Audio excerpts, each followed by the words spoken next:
மாண்புமிகு உறுப்பினர் பூண்டி கலைவாணர்.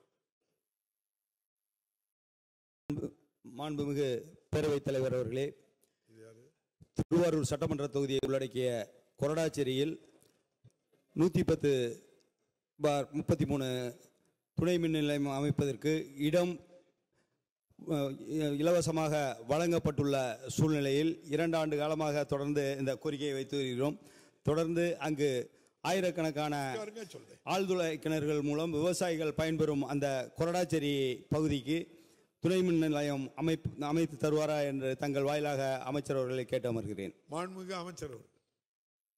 மாண்புமிகு பேரவைத் தலைவர்களே, திருவாரூர் சட்டமன்ற உறுப்பினருடைய கோரிக்கையின் அடிப்படையிலே ஏற்கனவே அவர் ஒரு துணை மின் நிலையம் கேட்டிருக்கின்றார். அவருடைய சட்டமன்ற தொகுதியில் 3 புதிய துணை மின்கள் பணிகள் எடுத்துக்கொள்ளப்பட்டிருக்கின்றன. அந்த 3 துணை மின் நிலையங்களும் இந்த ஆண்டே பணிகள் எடுத்துக்கொள்வதற்காக நிர்வாக அனுமதி வழங்கப்பட்டுள்ளது என்பதை மாண்புமிகு பேரவைத் தலைவர் மாண்புமிகு உறுப்பினர்களுக்கு தெரிவித்துக் கொள்கிறேன்.